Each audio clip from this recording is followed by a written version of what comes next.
이제 우리 다 같이 기도하심으로 4월 7일 4월 첫 주 주일 예배를 하나님께 드립니다.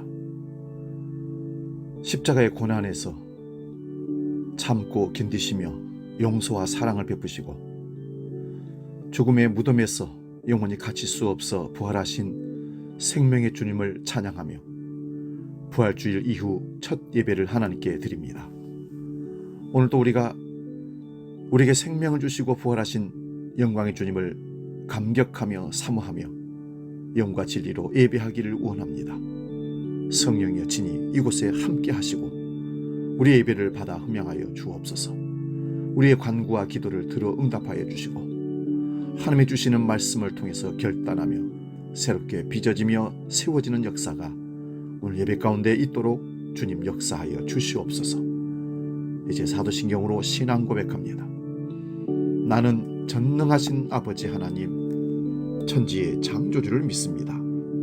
나는 그의 유일하신 아들 우리 주 예수 그리스도를 믿습니다.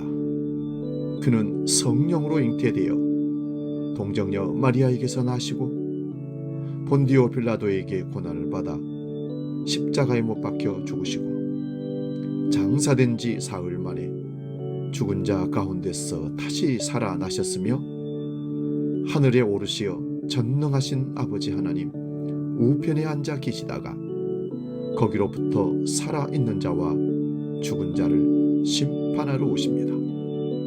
나는 성령을 믿으며 거룩한 공교회와 성도의 교제와 죄를 용서받는 것과 몸의 부활과 영생을 믿습니다. 아멘.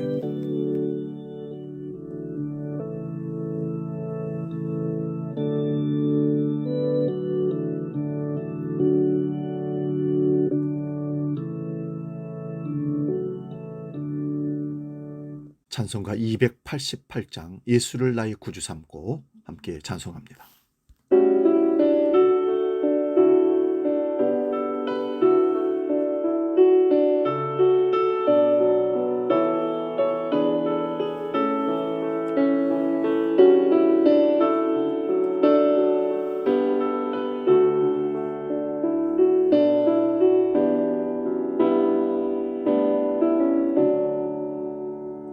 예수를 나의 구주 삼고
4월 첫 주에 우리에게 주시는 하나님의 말씀은 신약성경 디모데후서 1장 7절에서 12절까지 말씀입니다.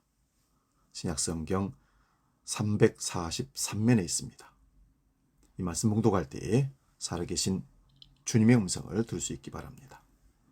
디모데후서 1장 7절에서 12절 말씀 지금 봉독합니다.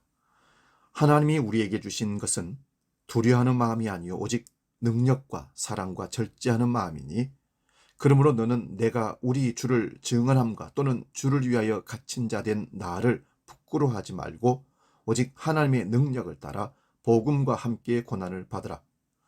하나님이 우리를 구원하사 거룩하신 소명으로 부르심은 우리의 행위대로 하심이 아니요 오직 자기의 뜻과 영원 전부터 그리스도 예수 안에서 우리에게 주신 은혜대로 하심이라. 이제는 우리 구주 그리스도 예수의 나타나심으로 말미암아 나타났으니 그는 사망을 패하시고 복음으로써 생명과 썩지 아니할 것을 드러내신지라. 내가 이 복음을 위하여 선포자와 사도와 교사로 세우심을 입었노라. 이로 말미암아 내가 또 이 고난을 받되 부끄러워하지 아니함은 내가 믿는 자를 내가 알고 또한 내가 의탁한 것을 그날까지 그가 능히 지키실 줄을 확신함이라. 아멘. 오늘 봉독한 말씀으로 영적 자존감을 세우라, 이런 제목으로 말씀의 은혜를 나눕니다. 사전적인 의미로 자존심은 타인에게 존중받고자 하는 마음인 반면에 자존감은 타인과 관계없이 있는 그대로 나 자신을 존중하는 마음입니다. 쉽게 말해서 스스로 품위를 지키려는 것은 같지만 자존심 주체는 남인데 반해서 자존감의 주체는 나 자신입니다. 그래서 이 둘은 얼핏 비슷한 것 같지만 완전히 다릅니다. 그 차이가 극명하게 드러나는 때가 있는데요. 그것은 누군가로부터 비난을 받거나 공격을 받을 때 나타납니다. 그때 나타나는 반응은 자존심이 강한 사람은 자신을 지키기 위해서 다른 사람을 공격하는 반면에 자존감이 강한 사람은 이를 무시하거나 여유를 갖습니다. 대표적인 인물이 미국의 노예 해방을 이끈 링컨 대통령입니다. 링컨은 역대 대통령뿐만 아니라 수많은 세계 위인들 중에 가장 못생긴 축에 드는 사람이라고 평가합니다. 그래서 그에 대한 재미있는 일화가 있습니다. 링컨이 대통령 후보 시절에 다른 대권 후보와 함께 연설을 하게 되었답니다. 그때 상대방은 링컨을 향해서 그는 이중적인 사람이라며 두 얼굴을 가진 사람이라고 비방을 했답니다. 그래서 링컨은 웃으면서 저 사람 말은 사실이 아닙니다. 만약 제가 두 얼굴을 가졌다면 오늘처럼 중요한 날에 이렇게 못생긴 얼굴을 가지고 나왔겠습니까? 라는 유머로서 상대방 후보를 무색하게 만들었다는 것입니다. 1800년대에 덴마크의 한 작가의 얘기입니다. 그의 집은 가난했으며 알코올 중독인 아버지로부터 폭력에 시달렸습니다. 그는 어려서부터 못생겨서 놀림을 당한 소년이었습니다.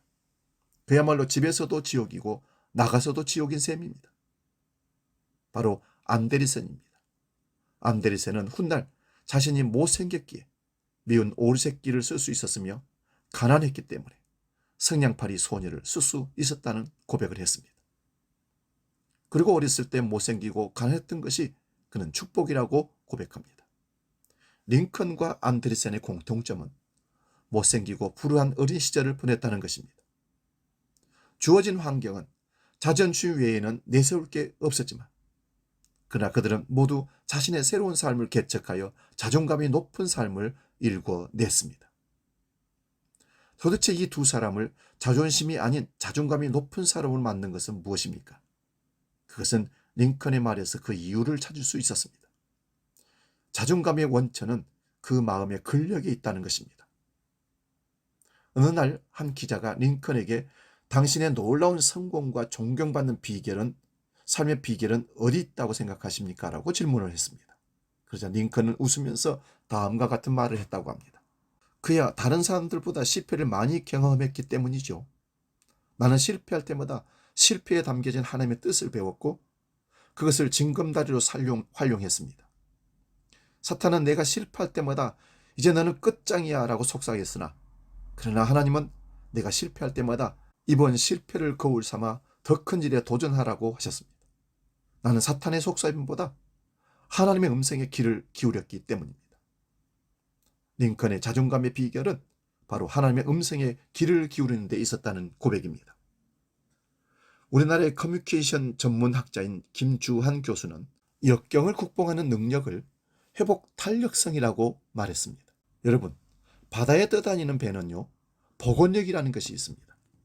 바람이나 파도, 앞뒤로 피칭이 좌우로 롤링이 흔들리지만 다시 제자리로 돌아옵니다. 마음이 건강한 사람은 어떤 상처와 아픔에도 다시 나로 복원된다는 것입니다. 그러나 마음이 약하면 자존심에 울다가 결국 회복이 안 되는 사람들이 의외로 많다는 것입니다. 다른 말로 마음의 근력이 강해야 건강한 사람인 것입니다. 제 개인적인 생각에 그는 기독교인으로서 성경에서 그 원리를 찾았을 것이라고 생각합니다. 실제로 성경에는 마음에 대해서만 1000번을 넘게 언급하고 있습니다. 대표적으로 몇 가지 말씀을 찾아보면 잠언 4장 23절에 모든 지킬 만한 것 중에 더욱 네 마음을 지키라. 생명의 근원이 이에서 남이니라. 잠언 17장 22절에도 마음의 즐거움은 양약이라도 심령의 근심은 뼈를 마르게 하느니라. 예수께서 36장 26절에는 또 새 영을 너희 속에 두고 새 마음을 너희에게 주되 너희 육신에서 굳은 마음을 제거하고 부드러운 마음을 줄 것이며, 김주한 교수가 제시한 마음의 근력을 강화시키는 방법 중에 하나가 존중이라는 것입니다. 왜 존중이 마음의 근력을 강화시킬 수 있는 것일까요? 그는 오랫동안 타인으로부터 존경받는 사람들을 연구한 결과 한 가지 원리를 도출해 내었습니다. 그것은 바로 먼저 상대방을 존중하는 것입니다. 즉 부부 간에, 부모 자식 간에, 직장 동료들 간에, 상사, 거래처, 고객 등 모든 관계에서 먼저 상대방을 존중하면 존경을 받게 된다는 것입니다. 이처럼 남으로부터 존경을 받기 위해 남을 존중하는 것은 중요한 것입니다. 그러나 반면에 나 자신을 존중하는 것은 오히려 쉽지 않습니다.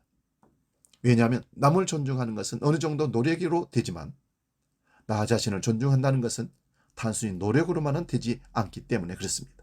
세상 사람으로부터 부러움을 받는 유명 연예인이 한순간에 스스로 목숨을 끊는 이유는 자신을 존중하지 못했기 때문입니다. 그렇다면 나에 대한 존중감을 어디서부터 오는 것일까요?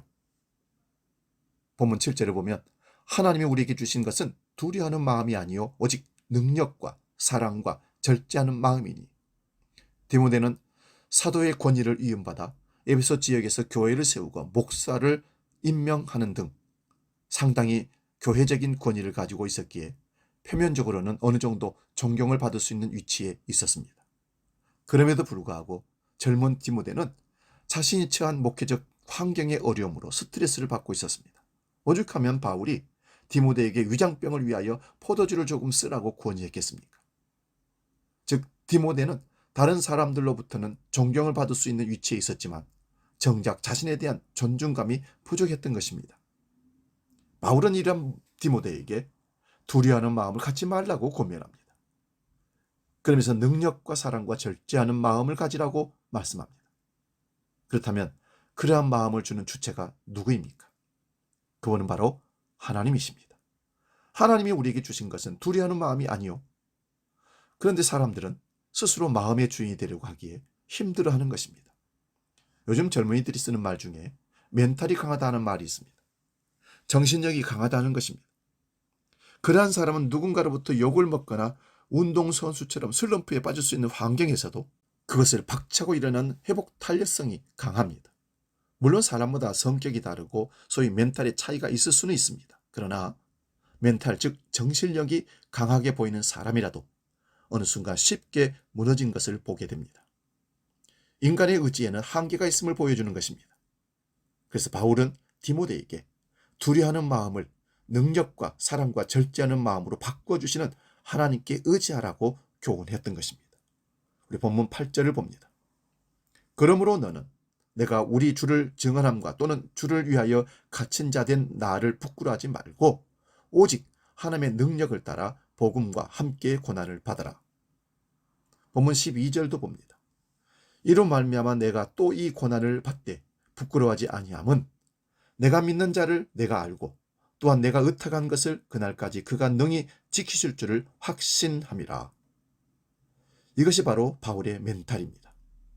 그는 감옥에 갇혀 있는 주제에 감옥 밖에 있는 디모데에게 고난을 부끄러워하지 말라고 담대하게 말하고 있습니다. 심지어 이 편지를 쓰고 있는 바울은 죽음을 앞에 두고 있는 상황이었습니다. 디모데후서 4장 6절을 보면 전제와 같이 내가 벌써 부어지고 나의 떠날 시각이 가까웠도다. 이러한 바울의 멘탈은 바로 하나님과의 관계에서 나온 것입니다. 반면에 자존심이 강한 사람에게 나타나는 것 중 하나가 자기 자랑입니다. 자기가 가지고 있는 지식에 대한 자랑, 자식 자랑, 돈 자랑, 자기 신분 과시 등 모든 것이 마찬가지입니다. 그러나 자랑하는 것은 결국 자신의 결핍을 감추기 위한 몸부림이라고 할 수 있습니다. 그러므로 나에게 자랑하려는 속성이 있다면 먼저 자신의 결핍을 살펴보아야 합니다. 마귀 사탄은 우리가 가진 것이 아니라 먼저 우리의 결핍에 주목하게 만듭니다. 그리고서는 그것을 포장하기 위해서 자랑에 집착하게 합니다. 이것이 마귀가 하는 일입니다. 세계적인 부자들의 옷차림을 한번 살펴보십시오. 대부분 청바지에 티셔츠입니다. 그들이 그렇게 입을 수 있는 이유는 무엇입니까? 물론 여러 가지 이유가 있을 수 있지만 중요한 것은 굳이 다른 것으로 자랑할 필요를 느끼지 못하기 때문입니다. 그러므로 자존심이 아닌 자존감은 결핍을 느끼지 않는 마음에서 나오는 것입니다. 물론 외형적으로는 결핍이 있을 수밖에 없습니다. 경제적인 결핍, 지식적인 결핍, 사랑의 결핍 등 말입니다. 그렇다면 당연한 결핍의 상황에서 결핍을 느끼지 않을 수 있는 비결은 무엇입니까? 바울은 그것을 자족하는 마음이라고 하였습니다. 디모데전서 6장 6절에서 8절을 봅니다. 그러나 자족하는 마음이 있으면 경건은 큰 이익이 되느니라.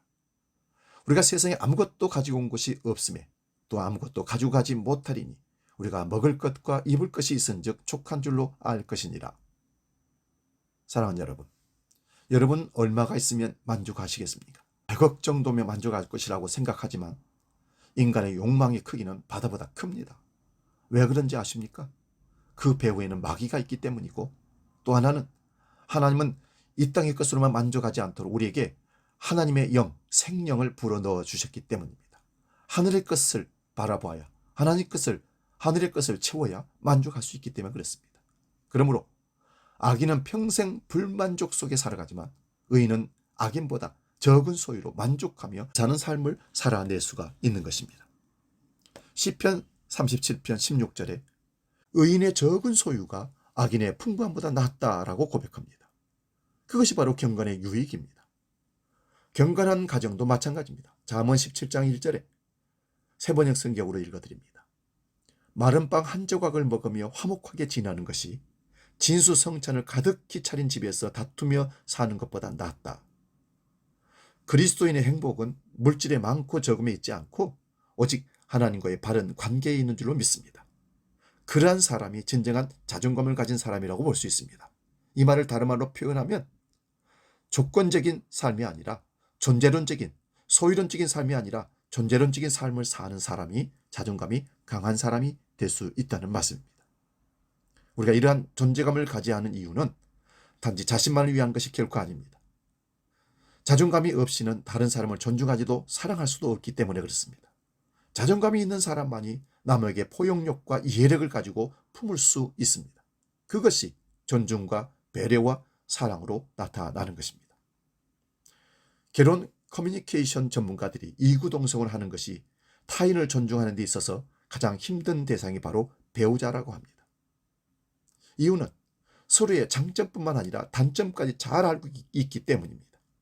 문제는 장점보다는 단점이 계속 각인되고 그것으로 불평하다가 다툼으로 번지는 것입니다. 반면에 어쩌다 한 번 보는 이웃집 사람이 미소 짓는 것을 보고 자신의 배우자보다 좋은 사람이라고 판단하는 것만큼 어리석은 사람은 없을 것입니다. 평생 같이 사는 가족에 대해서도 잘 모르면서 손 한번 잡아보지도 밥 한번 먹어보지도 않은 사람을 어찌 그렇게 정확하게 판단하고 맹신하는지 모르겠습니다. 이런 말이 있습니다. 세상에 제일 바보는 정치인을 믿는 사람이고, 둘째 바보는 거래처 사람을 믿는 사람이고, 셋째 바보는 소위 지인이라고 하는 사람을 맹신하는 사람이라고 합니다. 그러다가 폭망한 사람들이 많습니다. 이런 모든 일련의 일들은 자기를 너무 관신하고 과신하고 사람들을 쉽게 믿어버리는, 하나님보다 사람을 더 의지하는 그 실수에서 다 나오는 것입니다. 김주한 교수는 사람과 사람이 만나는 것은 단순히 육체의 만남이 아니라 그 사람이 가지고 있는 인적 네트워크와의 만남이라고 표현했습니다. 여기 네트워크라는 말, 옛말로는 발이 넓다, 마당발이라는 표현입니다. 목사와 교수가 만나면 교회와 대학의 네트워크가 연결되는 접점이 되는 것입니다. 두 남녀가 만나는 결혼하게 되면 두 가문의 네트워크가 연결되는 것입니다. 직장 안팎에서 다양한 사람을 접하게 되는데 이 역시 두 사람이 가진 네트워크가 연결되는 것입니다. 누군가 관계가 가까워졌을 때 같이 밥을 먹었다고 표현합니다. 그것은 단순히 밥 먹는 자리에 함께 있었다는 것이 아니라 두 사람의 네트워크가 작동하기 시작했다는 것입니다. 그래서 사람들이 같이 밥 먹는데 쾌란이 되는 이유는 자신의 네트워크의 확장을 하기 위해서 밥을 먹고 관계의 영역을 확장해 가는 것입니다.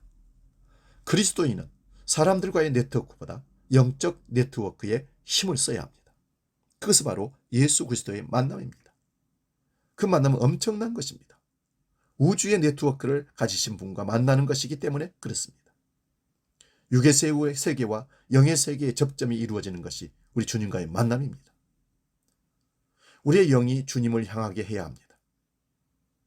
그것이 바로 예수님이 말씀하신 대로 혼신의 힘을 다하는 것입니다. 마태복음 22장 37절입니다. 예수께서 이르시되 네 마음을 다하고 목숨을 다하고 뜻을 다하여 주 너희 하나님을 사랑하라 하셨으니, 예수 알기를 힘쓰고 뜻을 다하고 온 마음을 다하여 주를 향하며 목숨을 다하기까지 결단하는 것입니다. 전 인격적으로 하나님을 사랑하는 것이 바로 이것입니다. 사람은 밥을 자주 먹을수록 가까워집니다. 영의 세계도 마찬가지입니다.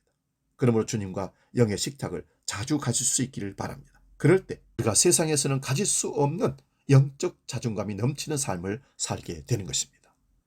사람을 존중하는 것은 쉽지 않습니다. 그것은 억지로 되지 않습니다. 그러므로 먼저 주님을 존중하고 그 가운데 자신의 존귀함을 발견하시기 바랍니다. 주님 앞에 마음의 무릎을 꿇은 것처럼 다른 사람에게 마음과 태도의 무릎을 꿇을 때, 존중할 때 엄청난 변화를 경험하게 될 것입니다. 소통의 힘은 무릎에서 시작됩니다. 먼저 주님과의 소통에 힘 쓰셔야 합니다. 그것을 통해서 다른 사람과의 소통을 이어가는 영적 자존감의 끝판왕이 다 될 수 있는 것입니다. 사랑하는 여러분, 이제 말씀 맺습니다. 영적 자존감을 회복해서 하나님이 기뻐하시고 온전한 뜻이 무엇인지를 분별하며 하늘나라 확장과 이 땅에 살면서 저 천국을 사는 복된 삶을 살기를 주의 이름으로 축원드립니다. 복음 찬양 주님과 같이 찬양하고 기도하고 마치겠습니다.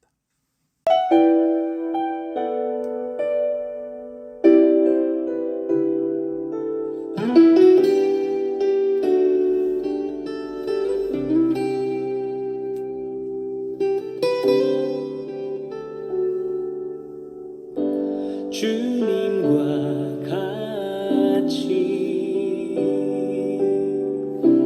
내 마음 만지는 분은 없네.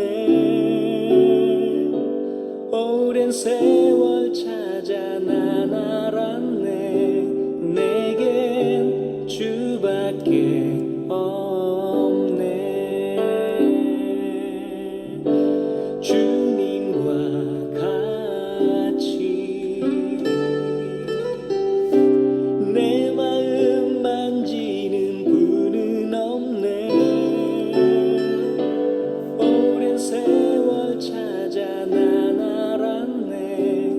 내겐 주밖에 없네.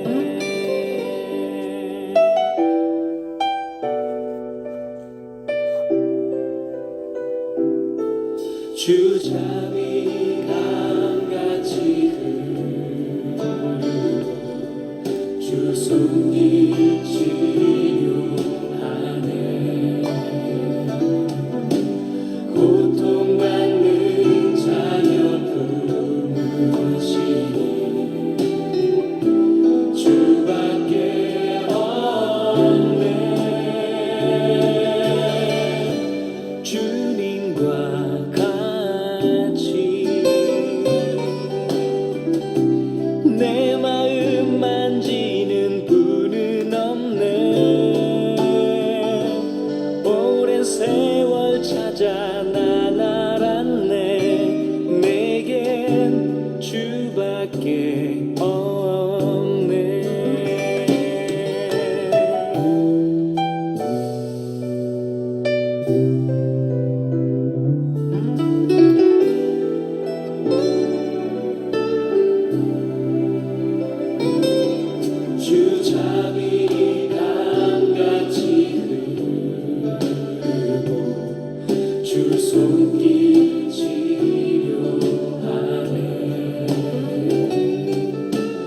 고통받는 자녀 품으시니 주밖에 없네. 주님과 같이 내 마음 만지는 분은 없네. 오랜 세월 찾아 난 알았네. 내게 주밖에 없네. 오랜 세월 찾아 난 알았네. 내게 주밖에 없네. 기도하겠습니다. 열등감과 상처를 안고 힘겨워하던 우리를 예수 그리스도의 십자가의 은혜와 사랑으로 구해 주셔서 하늘을 살게 하시니 감사를 드립니다. 주 안에 거는 삶이 이렇게 복된 삶인데 여전히 세상에서 자존심 때문에 무너지고 상처받고 상처 주는 우리를 주님 치료하시고 회복시켜 주시옵소서. 거룩하신 아버지, 그 아버지의 사랑으로 우리를 점령하여 주셔서 자기를 죽이려는 사울을 죽이지 않고 보내는 다윗의 영적 자존감, 자기를 돌로 쳐 죽이는 사람을 용서해 주기를 기도했던 스데반 집사의 영적 자존감을, 또한 인류를 대속하기 위해서 십자가 형틀에 달리셨어도 저들의 죄를 용서해 달라고 아버지께 기도했던 예수님의 영적 능력을, 그 자존감을 우리도 갖게 하여 주옵소서.